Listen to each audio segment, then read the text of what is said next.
First off, congratulations to Dennis Gates on the first win yesterday. Exciting for us.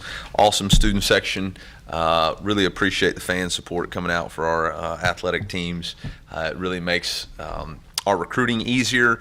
It makes our game day better, and just a tribute to our student section, and appreciate them being there. Also, congratulations to Robin Pinchton and the women's basketball team for a big win over Missouri State.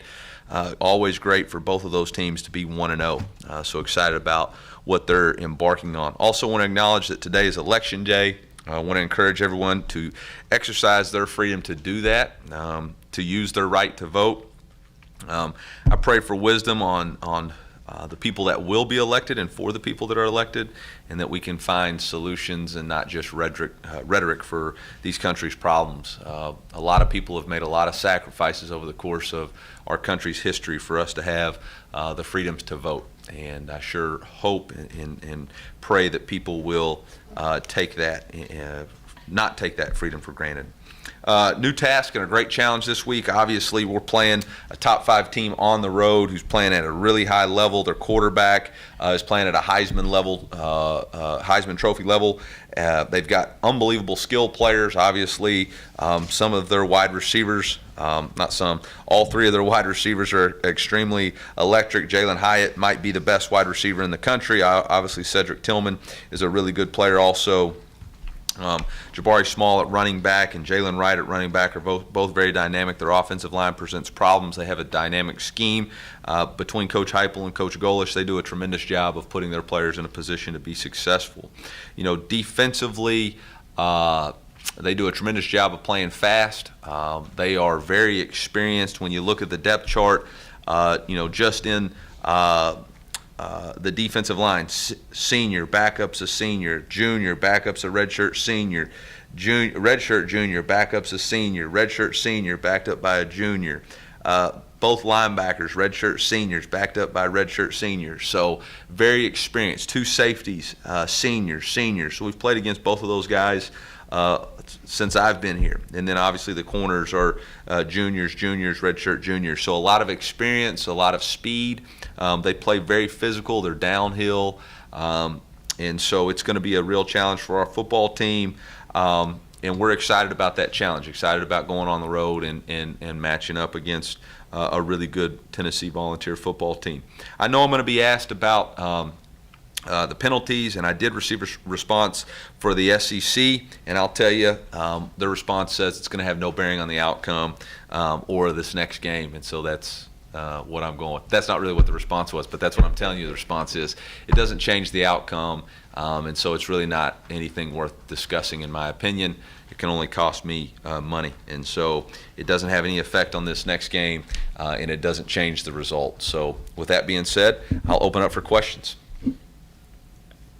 Eli, when you look at what Josh does on offense, what Tennessee does on offense, Yep. what separates that from, kind of the typical spread offense? They attack, they use all 53 1/3 yards wide spacing to create one-on-one matchups.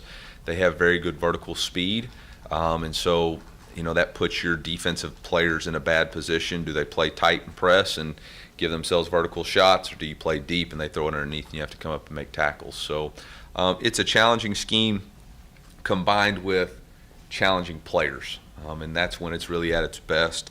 Obviously Josh has experience, had experience here, and that scheme was at its best here when they had dynamic quarterback too. So it's a combination of really good coaching and really good players. Coach, obviously Neyland Stadium is such a tough place to play. I know you guys played on the road at Auburn and Florida this year. So what do you feel like your team has learned from those road games? Or is there anything you'd like to see them maybe change at a big stadium like that? Well, I don't know if there's anything that we necessarily have to change. We just have to continue to improve. Obviously, yes, we've played at some really good road environments. Kansas State was really loud, and Auburn, like you said, Florida. South Carolina's an incredible place to play and has really good noise. But this one will probably be the most challenging we've had. A combination of number of fans, obviously, and they're playing really well, so support there. We've got to do a better job offensively of not having false start penalties. Those have been things that have shown up in maintaining composure. And I would say that's probably the number one thing. Coach, I know in the past you use like results against a certain team from the season before to motivate the guys for a game or for a game. Has there been anything like that this week with the way the Tennessee game went last year? There hasn't been any conversation. That was last year's team. This year's a brand new season, brand new year, and I think you will all watch the game and see what they did to attack us. But that's not the motivational cry. The motivational cry is for us to be the best version of ourselves that we can be, and we got to continue to improve based off of last week's performance more than anything.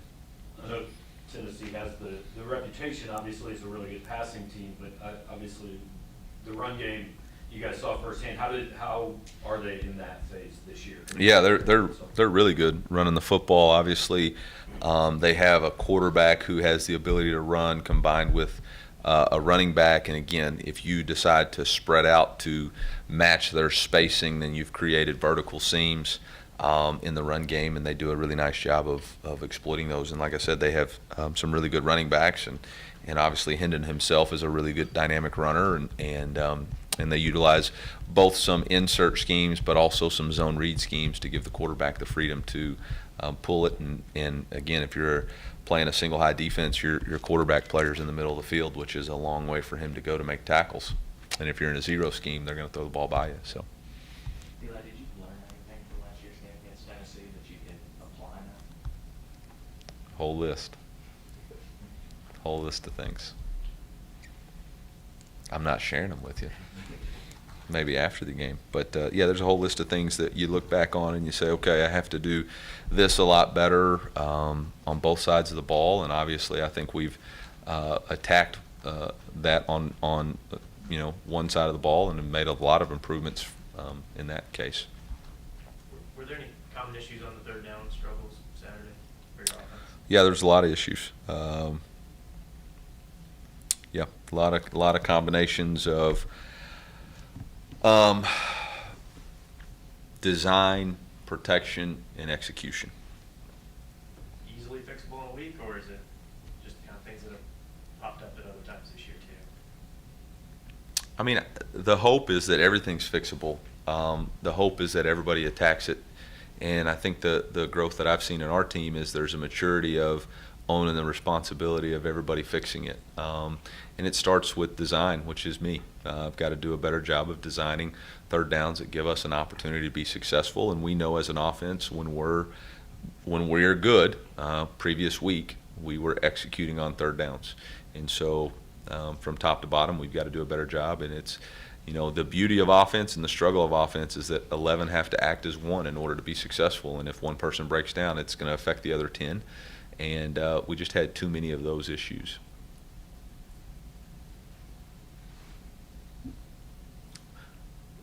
Oh, man, I thought we were going to beat Josh's press conference yesterday. It was only 10 minutes. I thought maybe I was going to get that, too. Would you still like to get some game reps for a younger quarterback, or is this at this point in the year, it's Brady's show out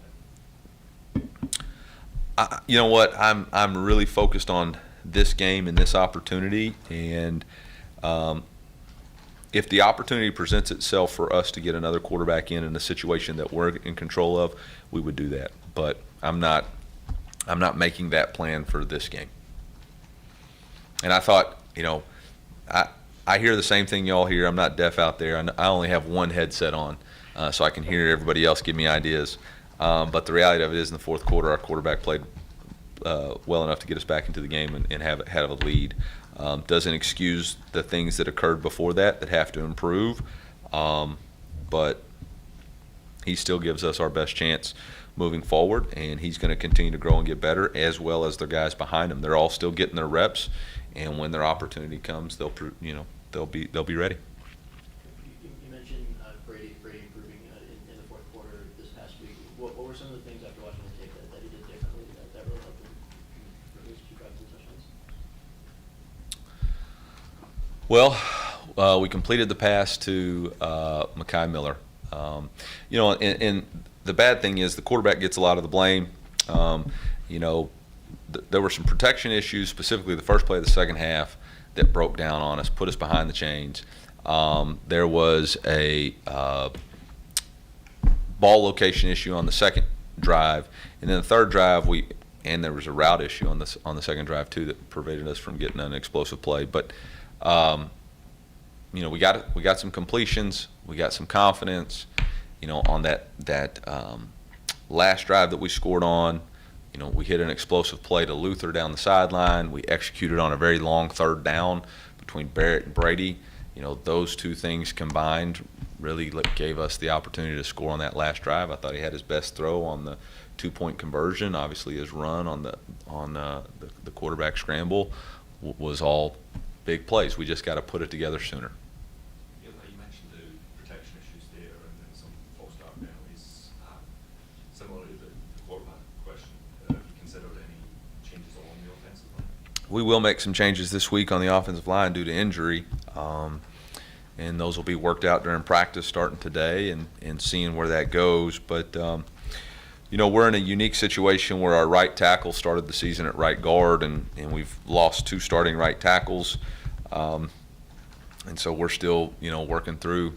And it's sad for EJ because EJ was really playing well, his best game so far in that first quarter before he got dinged up. But that's football, and so now we're working on our 6th combination of offensive line. I know you said he'll be out for a while. Is that, at this point, are you anticipating the season, or do you know that yet? Don't know that yet. I anticipate the rest of this week, and we'll evaluate it depending on how long our season is.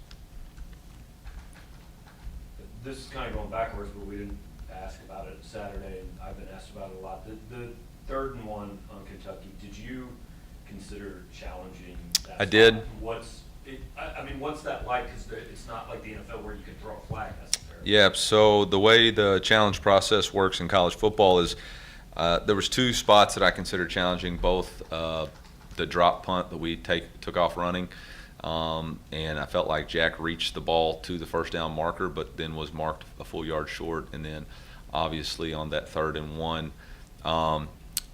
so what happens on those things is you tell the official, hey, I want to challenge that. They tell you they're looking at it, they don't have an angle, blah, blah, blah. So they kind of give you the feedback if you can, but it's going to be a wasted challenge because they're already looking at it.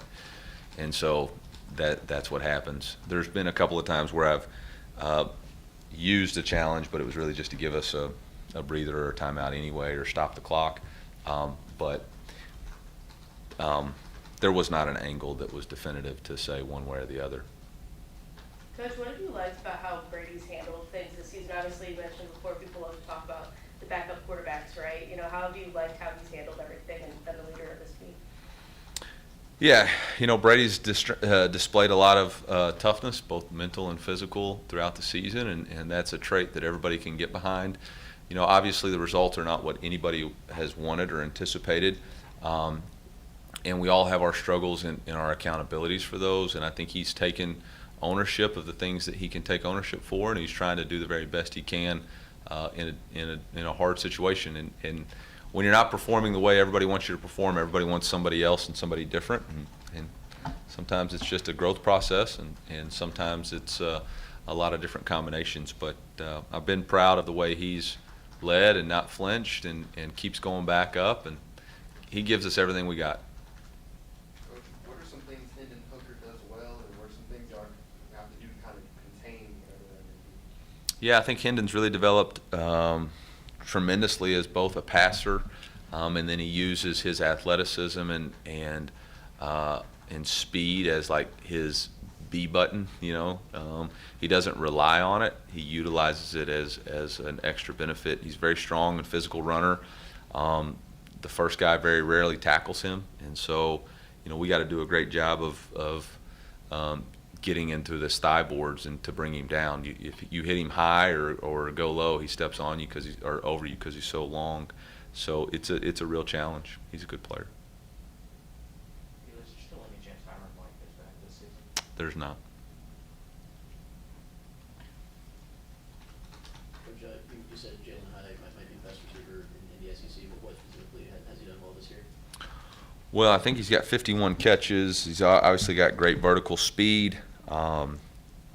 He creates explosive plays, and they utilize him in great schemes. So I think it's a combination of his speed, route running and catch making ability. I know Cody has shown plenty of durability and willingness to carry the ball however many times you need it. Would you like, or do you feel like you have the ability to split up any of those carries with anybody else, or is it 90% his show at this point, do you think? No, that's something that we've got to continue to explore and practice and get people reps, and we got to trust that when we put other running backs in the game, they know what to do, they know how to protect, and they're going to take care of the football. And that's that position is more than just hand the ball to them and they run, especially as complex as offenses have become. They're invaluable in protection, which we are getting blitzed quite a bit, and they do have to understand playing without the ball in their hands. Obviously we had several drops at the running back position on checkdowns that we've got to clean up. We've got to get more out of our run game, whether that's blocking or creating yards.